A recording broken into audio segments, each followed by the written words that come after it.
Begini, saya disumpah untuk duduk di sini demi Allah.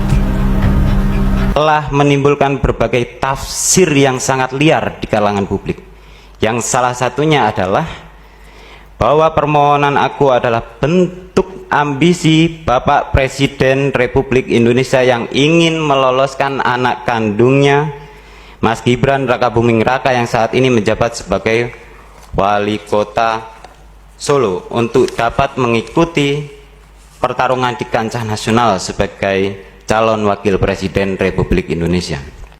Bahwa status yang mulia Ketua Mahkamah Konstitusi yang merupakan suami dari Ibu Hidayati, yaitu adik kandung dari Presiden Insinyur Haji Joko Widodo, juga tidak luput dari sasaran tafsir liar tersebut, sehingga mengesankan hubungan kekerabatan, garing kekeluargaan beliau berdampak pada pertimbangan yang diambil dalam memutuskan perkara akuo.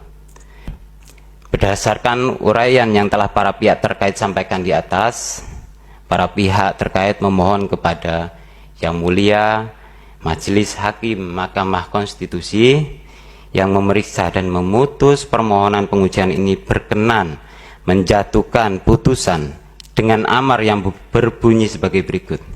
Bahwa berdasarkan hal tersebut di atas, telah terbukti permohonan pemohon perkara aku tidak beralasan secara yuridis, filosofis, dan sosiologis, serta bertentangan dengan Undang-Undang Dasar tahun 1945. Maka sudah sepatutnya Yang Mulia Majelis Hakim Mahkamah Konstitusi menyatakan permohonan pemohon haruslah ditolak. Menyatakan objek perkara aku merupakan open legal policy yang menjadi kewenangan pembentuk undang-undang dan bukan kewenangan dari Mahkamah Konstitusi. Hormat kami, kuasa hukum para pihak terkait. Wassalamualaikum warahmatullahi wabarakatuh. Ya, terima kasih untuk Pak Sunandiantoro yang telah mengingatkan saya secara khusus sebagai Ketua MK. Begini, saya disumpah untuk duduk di sini demi Allah. Saya berkali-kali mengatakan bagaimana Nabi Muhammad SAW. Ya, jadi saya tidak bermaksud mendahului apapun putusan nanti, tetapi saya perlu sampaikan dan terima kasih karena menyampaikan beberapa tanggapan masyarakat, katakanlah begitu kalau ada.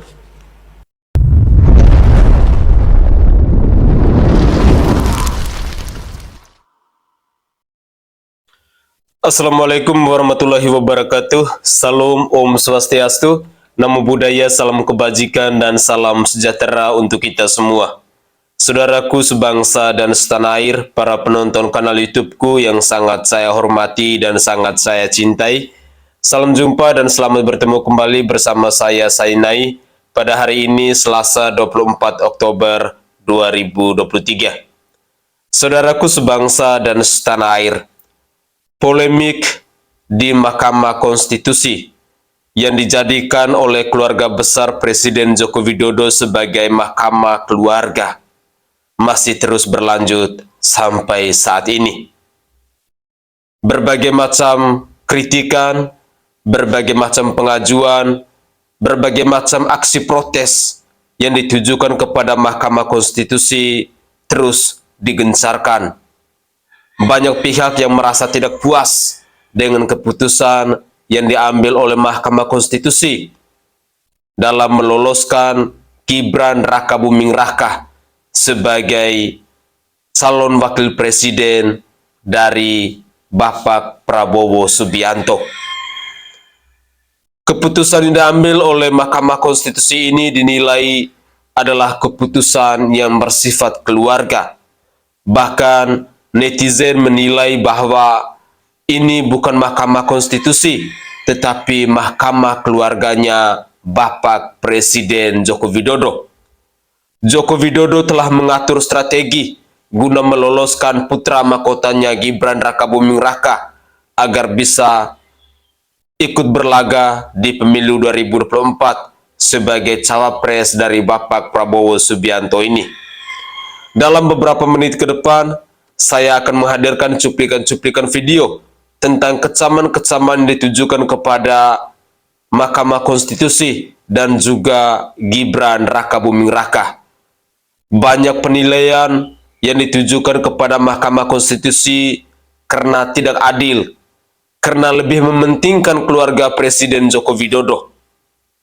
Tentu ini sangat disayangkan ketika demi ambisi keluarganya, demi ambisi kekuasaan, seorang Presiden Joko Widodo rela mempertaruhkan lembaga negara, lembaga Mahkamah Konstitusi hanya demi urusan pribadi dan keluarganya ini. Mari kita saksikan bersama-sama cuplikan-cuplikan video berikut ini. Putusannya itu sendiri problematik dan saya kira ini bisa dianggap orang sebagai satu ada penyelundupan hukum di dalamnya, bisa ada bisa ada kesalahan, tidak nyambung dalam putusan itu, sehingga kalau dilaksanakan nanti tentu akan menimbulkan permasalahan baru. Kalau saya sih berpendapat itu kalau terjadi pada saya ya terima kasih MK, Anda sudah beri keputusan dan membuka pintu bagi saya di bawah 40 tahun dan kebetulan jadi kepala daerah atau pernah menjadi kepala daerah untuk mencalonkan diri sebagai presiden dan wakil presiden, tapi saya tahu ini putusan kontroversial daripada menimbulkan reaksi di tengah-tengah masyarakat dan menimbulkan permasalahan legitimasi di belakang hari. Ya saya terima kasih, tapi saya nggak usah maju aja deh daripada timbul masalah di kemudian hari. Saya kira mungkin itu merupakan satu cara yang bijak. Walaupun saya ketua partai, tapi saya tidak dapat melepaskan diri saya sebagai seorang akademisi dalam berbagai disiplin ilmu, khususnya akademisi di bidang hukum tata negara. Saya tahu putusan MK itu problematik, saya tahu implikasi-implikasinya, dan kalau dilaksanakan bisa kontroversial, dan saya akan sampaikan itu kepada rapat koalisi, dan kita lihat nanti pandangan dari ketua-ketua partai yang lain, dan kita musyawarahkan. Andai pun dikatakan bahwa ya meskipun kontroversial kita jalan terus mengajukan Pak Gibran, ya saya sebagai anggota koalisi mengatakan ya saya menghormati putusan koalisi, karena dalam demokrasi itu kan orang yang kalah harus ikut orang yang menang. Ya, jadi kalau misalnya ada 9 orang mengambil keputusan, 7 orang setuju, 2 nggak setuju. 2 yang nggak setuju kan nggak boleh ngambek. 2 yang nggak setuju itu harus tunduk pada keputusan mayoritas. Saya bingung dan benar-benar bingung untuk menentukan harus dari mana memulai pendapat berbeda ini. Sebab sejak menapakkan kaki sebagai hakim konstitusi di gedung mahkamah ini pada tanggal 11 April 2017 atau sekitar 6,5 tahun yang lalu, baru kali ini saya mengalami peristiwa aneh yang luar biasa dan dapat dikatakan jauh dari batas penalaran yang wajar. Mahkamah berubah pendirian dan sikapnya hanya dalam sekelebat. Sebelumnya dalam putusan Mahkamah Konstitusi nomor 29 5155 tahun 2023, Mahkamah secara eksplisit, lugas dan tegas menyatakan bahwa ihwal usia dalam norma pasal 169 huruf Q Undang-Undang 7 2017 adalah wewenang pembentuk undang-undang untuk mengubahnya. Padahal sadar atau tidak, ketiga putusan tersebut menutup ruang adanya tindakan lain selain dilakukan oleh pembentuk undang-undang. Apakah mahkamah pernah berubah pendirian? Pernah, tetapi tidak pernah terjadi secepat ini, di mana perubahan terjadi dalam hitungan hari. Perubahan demikian tidak hanya sekadar mengenyampingkan putusan sebelumnya, namun didasarkan pada argumentasi yang sangat kuat dan mendapatkan fakta-fakta yang berubah di tengah-tengah masyarakat. Pertanyaannya, fakta penting apa yang berubah di tengah masyarakat sehingga mahkamah mengubah pendiriannya dari putusan dengan amar menolak sehingga berubah menjadi mengabulkan dalam putusan akuo? Yang berkaitan dengan pengujian undang-undang itu, ya, termasuk melaporkan 9 hakimnya juga di situ. Juga ada kemudian permintaan untuk segera dibentuknya MK-MK, termasuk kemudian laporan terhadap hakim yang menyampaikan dissenting opinionnya, Dan kemudian ada lagi yang khusus mengabulkan, termasuk yang memberikan concurring opinionnya. Dan kemudian ada yang berkaitan dengan laporan khusus kepada Ketua MK untuk mengundurkan diri. Jadi seluruh laporan yang sudah masuk ini ada 7, sudah kami klasifikasi. Untuk itu karena hakim MK, 9 hakim tidak bisa memutus apalagi berkaitan dengan persoalan laporan dugaan pelanggaran kode etik dan pedoman perilaku hakim, maka kami telah melakukan rapat permusyawaratan hakim ya untuk menyegerakan membentuk Majelis Kehormatan Mahkamah Konstitusi atau MK-MK. Dalam waktu dekat ini segera akan kemudian dibentuk ya untuk segera bekerja untuk kemudian melakukan proses sebagaimana hukum acara yang berlaku di dalam MK-MK untuk menangani paling tidak 7 yang sudah masuk di sini. Jadi ini MK-MK terbentuk karena memang salah satunya karena perintah dari undang-undang untuk pembentukan MK-MK sebagai bagian dari kelembagaan yang memang dimintakan oleh undang-undang khususnya pasal 27A untuk kemudian memeriksa termasuk kemudian di dalamnya mengadili kalau memang terjadi persoalan yang terkait dengan laporan dugaan pelanggaran termasuk juga kalau ada temuan di situ. Jadi kami sudah bersepakat untuk menyerahkan sepenuhnya ini kepada MK-MK. Kemarin begitu diputuskan itu kan trio netizen kemudian melakukan parodi terhadap lagu kemarin Paman datang. Nah ya, Pamanku dari MK. Dari MK gitu. Ya sesuai dengan tema ini. Ya sesuai Pamanku Ketua MK. Pamanku Ketua MK. Nah, ini itu pertama cacat etika. Artinya proses pengambilan keputusannya cacat. Karena jelas-jelas Pak Anwar Usman itu adalah pihak yang memiliki konflik of interest. Kenapa? Karena pemohon yang dikabulkan itu, Saki Biru itu, yang mahasiswa bahkan tulisan universitasnya saja salah. Universitas Negeri Surakarta. UNS itu Universitas Negeri 11 Maret. Dan dia itu pun juga pengagum Gibran loh. Itu dia. Itu dia kan Artinya dia memasukkan Gibran dalam permohonan yang itu adalah keponakan Ketua MK yang turut mengambil keputusan. Ini kan persoalan serius. Jadi ini saya kira KY harus memeriksa ini hakim-hakim ini. Karena meskipun secara hukum KY itu memeriksa hakim-hakim yang ada di jajaran peradilan di Mahkamah Agung ke bawah, tetapi siapa yang bisa memeriksa hakim konstitusi? Ini harus dibuka terobosan. Karena ini persoalan serius. Itu satu, dari sisi cacat etika. Yang kedua, ada persoalan cacat materi. Kenapa? Karena dari 9 hakim MK yang mengambil keputusan dengan asumsi kita menerima Pak Anwar Usman menjadi pengambil keputusan di situ, itu 4 dissenting. 2 itu concurring. Ya, concurring itu memiliki alasan yang berbeda. Yang 3 itu setuju. Kenapa yang 2 concurring bisa dikelompokkan kepada yang setuju? Padahal 2 ini jelas-jelas pertimbangan hukumnya, dia mengiyakan calon wakil presiden itu tidak berusia 40 tahun ke atas sepanjang dia pernah menjadi atau sedang menjadi gubernur. Bukan kepala daerah loh, artinya bukan sembarang kepala daerah yang 514 kabupaten kota. Gubernur. Kenapa? Karena mereka mengargumentasikan, kita baca, saya sudah baca pertimbangan hukumnya, bahwa DPR itu dalam kemampuannya dan kewenangannya melakukan open legal policy, meletakkan stratanisasi, penjenjangan dalam umur. 21 tahun jadi anggota DPR, 25 tahun baru boleh menjadi kepala daerah kabupaten kota, 30 tahun baru boleh menjadi gubernur. Asumsinya gubernur 2 periode baru boleh menjadi capres dan cawapres. Nah, asumsi itu seharusnya kemudian mengantarkan keputusan 2 hakim yang concurring, Bu Eni Nurbaningsih dan Pak Daniel ini menjadi dissenting dong. Jadi seharusnya amar putusannya itu menolak. 6/3. 4 ditambah 2, ya 6/3. Harusnya bukan dikelompokkan yang enggak. Bukan dikelompokkan sebagian. Harusnya begitu. Nah, karena hakim MK dan putusannya itu berlindung di balik undang-undang dasar, norma yang paling tinggi dalam negara kita, ini harus ada jalur koreksi. Kalau tidak bisa secara hukum, karena undang-undang dasar mengatakan final and binding, ya secara politik. Sehingga saya katakan bahwa putusan MK ini harus masih melalui 2 rintangan lagi. Satu, Yaitu apa? perubahan PKPU, yang itu harus dikonsultasikan kepada Komisi 2 DPR RI.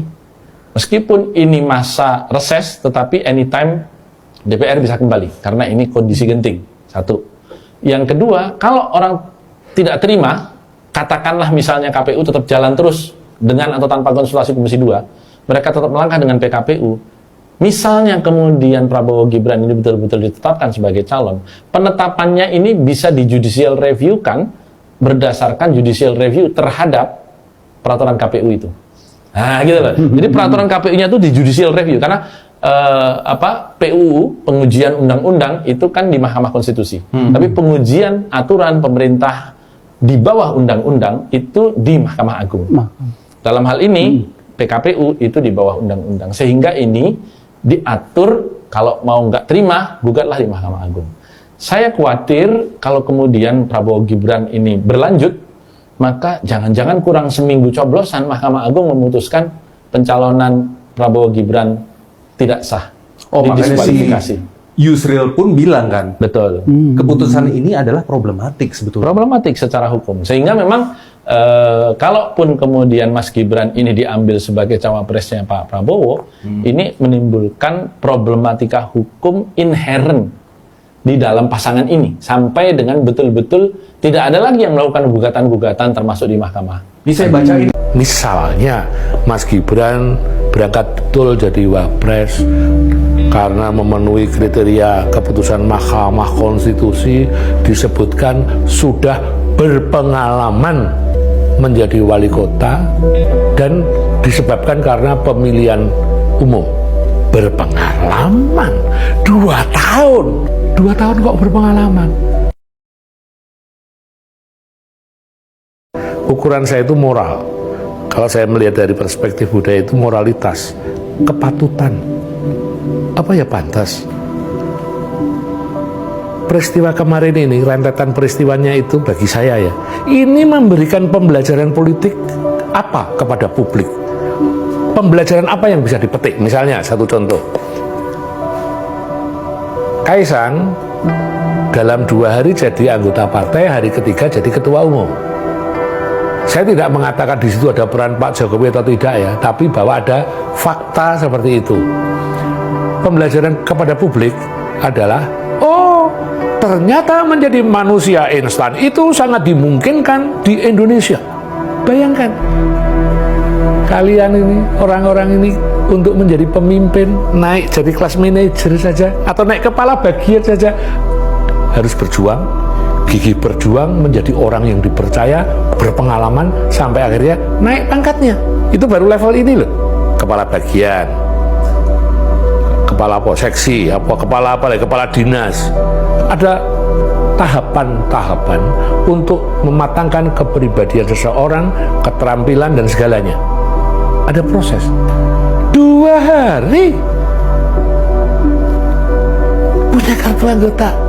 Hari ketiga ketua umum masuk takui. Pembelajaran apa kecuali bahwa jadi manusia instan itu pilihan.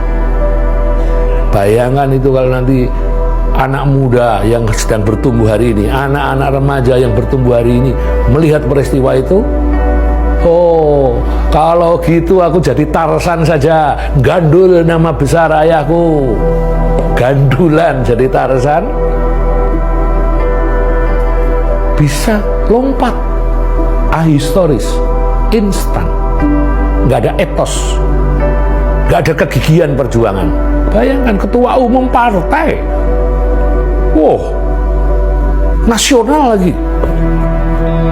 Pembelajaran apa? Terus andaikan kemudian misalnya Mas Gibran berangkat betul jadi wapres karena memenuhi kriteria keputusan Mahkamah Konstitusi, disebutkan sudah berpengalaman menjadi wali kota dan disebabkan karena pemilihan umum. Berpengalaman 2 tahun, baru jalan 2 tahun, tugasnya itu 5 tahun. 2 tahun kok berpengalaman. Lah saya ini belajar jadi aktor 2 25 tahun saya itu baru menerima upah jasa sebagai aktor, mendapat legitimasi, pengakuan, menerima honorarium sebagai aktor. 25 tahun. Saya lalu merasa berpengalaman.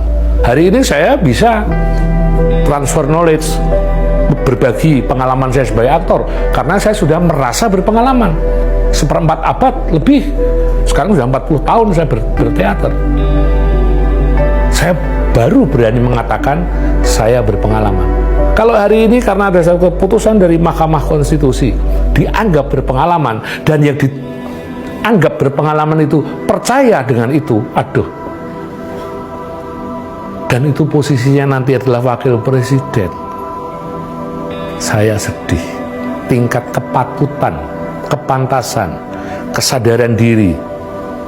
Kok aku cuma jadi benalu ya? Saya tuh malu. Ayah saya itu juga orang terkenal ya. Pak Bagong Kussudiardja itu terkenal. Saya waktu itu berusaha menjauh untuk tidak menjadi benalunya, tidak ingin menjadi Tarsannya Pak Bagong. Saya menghindar. Saya ingin tersandung-sandung. Saya ingin berjuang dari nol. Orang mengakui keaktoran saya bukan karena saya anaknya Pak Bagong, tapi karena saya memang mampu bermain. Saya jadi penulis misalnya. Ya saya memang harus bekerja keras sampai tulisan saya itu bagus dan dipercaya oleh khalayak. Gitu. Itu etos. Mas Gibran, Anda bilang tegak lurus bersama ibu dari partai yang telah membesarkan Anda. Bahkan Anda bilang tidak keluar PDIP demi sebuah jabatan. Apa yang terjadi sekarang, Mas? Aku salah besar menilai orang. Politik memang dinamis. Tapi kenapa ucapan pelaku politik juga ikut dinamis dan tidak teguh pada ucapan awalnya? Saudaraku sebangsa dan setanah air, para penonton kanal YouTubeku yang sangat saya hormati dan sangat saya cintai. Rupa-rupanya rasa kepercayaan masyarakat, rasa kepercayaan publik terhadap keluarga Presiden Joko Widodo ini pelan-pelan mulai luntur, pelan-pelan mulai hilang. Rasa respect terhadap seorang presiden yang sudah berjasa selama 9 tahun memimpin bangsa ini, membangun bangsa ini, rupa-rupanya pelan-pelan akan sirna tanpa sisa. Ini semua akibat nafsu kekuasaan yang tidak bisa dikontrol oleh Presiden Joko Widodo dalam mendorong Gibran Rakabuming Raka sebagai calon wakil presiden dari Bapak Prabowo Subianto. Banyak orang mengatakan bahwa Jokowi terlalu rakus dengan kekuasaan. Jokowi terlalu naif. Jokowi lupa diri. Jokowi adalah pribadi yang tidak tahu bersyukur dan tidak tahu berterima kasih.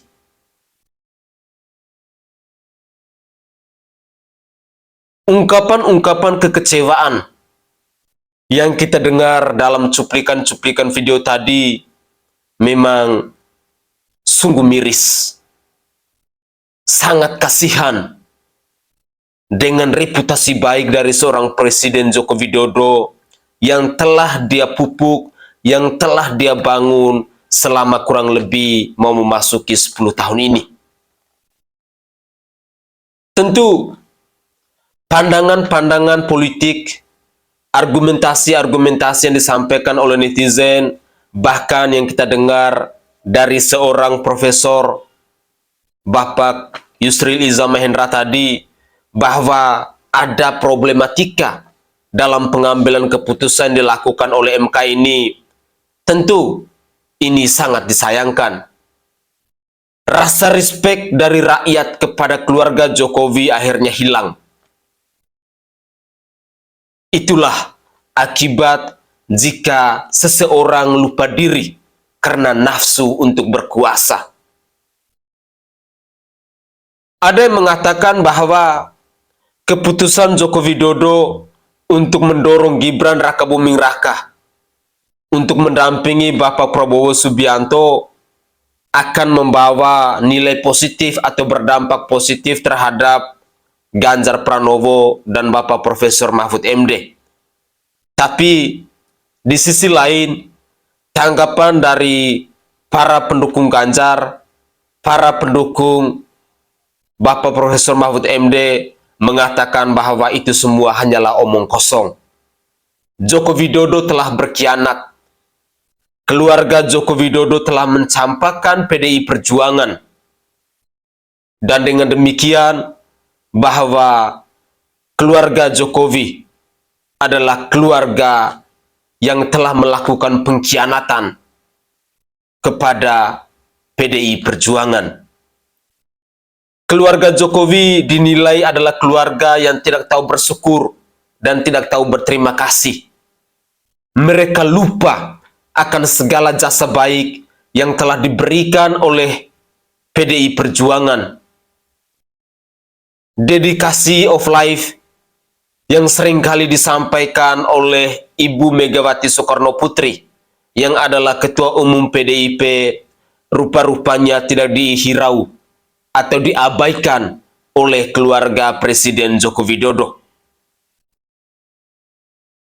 Saudara, tentu ini bukan pembelajaran yang baik untuk kita tiru dari apa yang dilakukan oleh keluarga Presiden Joko Widodo ini. Mereka hanya karena nafsu untuk berkuasa, lupa diri untuk bersyukur dan berterima kasih,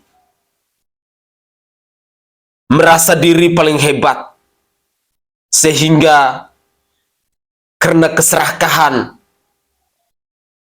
yang membuat diri mereka itu semakin tak terbendung. Dan yang paling disayangkan ketika Mahkamah Konstitusi dijadikan sebagai mahkamah keluarga. Selanjutnya, mari kita dengarkan lagi penyampaian atau opini yang disampaikan oleh Denny Siregar. Mari kita dengarkan bersama-sama. Dan akhirnya prediksi saya berbulan-bulan lalu yang selalu saya sampaikan dalam beberapa video pun terbukti. Gibran akhirnya pamit dari PDI Perjuangan, bergabung ke Golkar lewat jalur super kilat, dan akan deklarasi jadi calon wakil presidennya Prabowo dalam Pilpres 2024. Kecewa? Sedih? Sudahlah. Nggak ada kekecewaan dan kesedihan kita yang melebihi kekecewaan dan kesedihan Bu Megawati. Seorang ibu yang sejak dulu menganggap Jokowi adalah anaknya sendiri. Bu Mega bahkan merelakan dirinya untuk tidak maju di Pilpres 2014 lalu hanya karena Jokowi. Bu Mega juga tidak mengajukan anaknya sendiri, Puan Maharani, sebagai calon wakil presidennya Jokowi. Bu Mega bahkan memberi jalan dan kendaraan kepada menantu Jokowi, Bobi Nasution, sebagai wali kota Medan. Dan Bu Mega juga yang memberi ruang dan kendaraan kepada Gibran supaya bisa jadi wali kota Solo. Tapi pada akhirnya mereka semua yang berpaling dari Ibu Mega dan meninggalkannya sendiri. Nggak apa-apalah, biar alam yang menyeleksi dan membangun karmanya tersendiri. Saya sendiri sudah lewat rasa marah dan kecewanya. Saya hanya tidak suka kalau konstitusi kita dimainkan hanya untuk memenangkan anak seseorang. Itu aja. Rusak demokrasi kita. Rusak semua reformasi yang diperjuangkan di tahun 1998. Sekarang Gibran melenggang dan tertawa karena cita-citanya pun kesampaian. Entah apakah masyarakat nanti di TPS akan menghukumnya atau malah tetap memujanya karena dianggap orang yang tidak mungkin salah. Meski semua tahu kalau pamannya Gibran di Mahkamah Konstitusi lah yang membuka jalan ini semua. Saya awalnya tuh merasa sendirian, sampai saya melihat mentor saya, Basuki Cahayapurnama, atau orang biasa panggil Ahok, datang bertemu Ganjar. Ahok bicara bahwa dia mendukung Ganjar dan Mahfud bukan karena dia adalah orang PDI Perjuangan, tetapi karena kualitas mereka, pasangan itu. Kita tahulah, Ahok itu bukan orang yang bisa memelintir kata-kata seperti Anies Baswedan. Dia kalau suka bilang suka, kalau tidak ya bilang tidak. Dulu juga ketika dia tahu kalau sebuah partai kecil ingin memanfaatkan dia, Ahok meradang. Ahok cerita kalau dia ditawari uang mau dibuatkan film oleh partai kecil itu, tetapi dia menolak karena Ahok tahu dia akan dimanfaatkan supaya nama partai itu semakin terbang. Saya suka Ahok sejak lama dan sering menulis tentang dia di Pilgub DKI 2017. Bacotnya itu loh yang saya suka. Keras, mungkin kasar, tapi dia apa adanya. Dan Ahok komentar bahwa dia khawatir akan masa depan Indonesia kalau Gibran jadi calon wakil presidennya Prabowo. Kekhawatiran Ahok ini beralasan karena Prabowo calon presidennya itu sudah tua, usia 72 tahun dan juga sudah sakit-sakitan. Ahok membayangkan seandainya nih Prabowo akhirnya jadi presiden dan di tengah jabatan dia itu sakit keras misalnya, otomatis wakilnya adalah Gibran yang baru berusia 36 tahun yang menggantikan. Ini bukan masalah usia, kata Ahok, tetapi masalah pengalaman. Gibran orang baru di politik dan baru muncul ketika bapaknya jadi presiden. Dia jadi wali kota juga baru 2 tahun. Sekarang dikarbit jadi calon wakil presiden. Bagaimana bisa kelak Gibran akhirnya memimpin 300 juta bangsa Indonesia dengan minimnya pengalaman? Bisa kacau semua urusan ketika si anak belum pengalaman nanti harus memutuskan sesuatu hanya berdasarkan instingnya yang masih mentah dan rayuan serta bisikan orang sampingnya yang kenyang dengan pengalaman tetapi penuh dengan kepentingan. Ahok memunculkan wacana baru dengan logika berpikir yang matang. Dia melihat apa yang akan terjadi di masa depan. Ahok adalah mentor saya dalam berpikir dan bertindak. Dan dia benar. Gak ada bedanya dia dulu dengan sekarang. Cara berpikir dan bicaranya benar-benar membuat orang waras tergerak hatinya. Saya sendiri, secara pribadi, senang dan bangga Ahok masuk dalam barisan. Orang seperti Ahok lah kelak yang akan mengawal aturan-aturan negara. Entah dia nanti jadi ketua KPK, entah dia jadi menteri dalam negeri. Yang pasti ketika Prabowo menang, Ahok tidak akan ada di pemerintahan. Dan itu adalah kerugian kita yang terbesar. Saya selalu bilang kepada teman, masalah kalah atau menang di dalam pilpres itu adalah hal biasa. Tapi setidaknya jujurlah dalam hati dan jangan membenarkan apapun yang salah hanya demi jabatan, demi kekuasaan. Kalau kita melalui proses yang salah dalam demokrasi kita, maka selanjutnya ke depannya akan salah semua. Selamat datang Ahok dalam pertarungan. Tetaplah menjadi mentor yang baik dan bicaralah terus dengan lantang sesuai hati dan pikiran yang benar. Saya angkat dulu secangkir kopinya.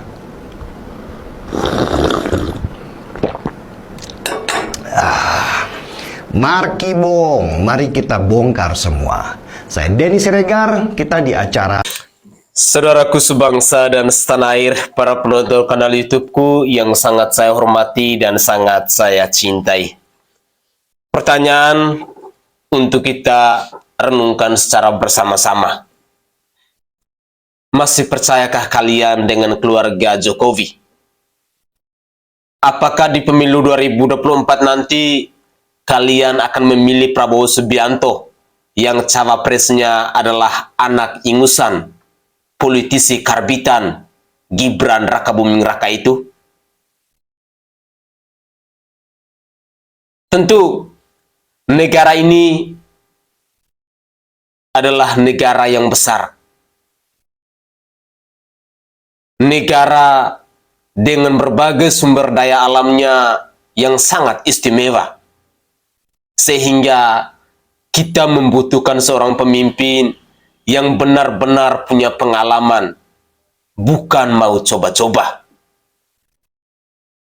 Pengalaman dari seorang Gibran Rakabuming Raka yang menjabat sebagai wali kota Solo, yang baru 2 tahun itu dinilai tidak punya apa-apa.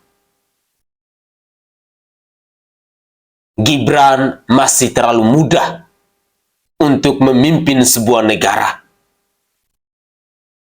Gibran dinilai belum punya pengalaman.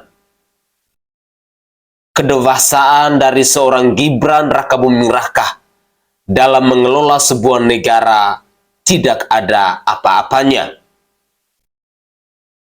Bila kita membandingkan seorang Gibran Rakabuming Raka dengan Profesor Dr. Mahfud MD yang sudah makan garam di berbagai macam tatanan kepemerintahan ini, tentu bagaikan langit dan bumi. Seorang Profesor Mahfud MD telah berkuasa menjadi eksekutif, menjadi legislatif, bahkan sampai yudikatif. Pengalamannya yang obrak-abrik itu tentu tidak bisa diragukan lagi. Lalu, apa yang bisa kita harapkan dari seorang Gibran Rakabuming Raka? Popularitasnya hanya karena seorang Gibran mendomplang nama ayahnya Jokowi. Memang saya sadari Joko Widodo begitu dihormati, begitu disayangi oleh rakyat Indonesia. Tetapi itu ketika Joko Widodo masih bersih, tidak kong-kalingkong. Rakyat Indonesia menyayanginya dengan setulus hati. Tetapi ketika beberapa hari belakangan ini, seorang Presiden Joko Widodo telah memanfaatkan lembaga Mahkamah Konstitusi untuk dijadikan sebagai mahkamah keluarga hanya demi meloloskan Gibran Rakabuming Raka. Hanya demi nafsu kekuasaan yang tidak mampu dikontrol lagi, maka rakyat Indonesia pun rasa-rasanya sudah hilang respect terhadap Presiden Joko Widodo. Joko Widodo dinilai terlalu naif, terlalu rakus dengan kekuasaan. Segala cara dia lakukan demi keluarganya. Saya yang dulu sangat menghormati, sangat respect terhadap Presiden Joko Widodo, akhirnya selama 2-3 hari ini, semenjak Gibran Rakabuming Raka terpilih sebagai cawapres dari Bapak Prabowo Subianto, rasa hormat saya, rasa respect saya terhadap keluarga Jokowi akhirnya pelan-pelan harus hilang, harus sirna.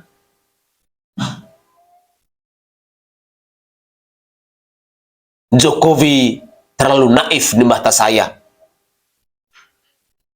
Jokowi terlalu ego. Sehingga rasa respek saya terhadap Jokowi kini mulai sirna. Saudaraku sebangsa dan setanah air, pemilu 2024 sudah di depan mata. Saatnya kita harus membuka hati, membuka diri kita untuk melihat pemimpin-pemimpin yang berintegritas, pemimpin-pemimpin yang berkualitas untuk kita pilih menjadi orang nomor 1 di bangsa ini. Jangan pernah kita mendukung manusia-manusia karbitan yang memperoleh jabatan, yang memperoleh kekuasaan dengan penuh instan. Mari kita pilih orang yang penuh perjuangan, punya rasa tanggung jawab, karena di tangan mereka lah negara ini, bangsa ini bisa dikelola dengan matang, bisa dikelola dengan rasa tanggung jawab. Tidak seperti mereka yang memperoleh jabatan dengan penuh instan karena kekuasaan dari orang tua mereka. Saya Sainai dari Provinsi Nusa Tenggara Timur. Saatnya kita yang rakyat jelata harus berani untuk bersuara. Salam hormat, salam NKRI, dan salam Pancasila untuk kita semua. Tetaplah semangat dan jangan pernah untuk menyerah.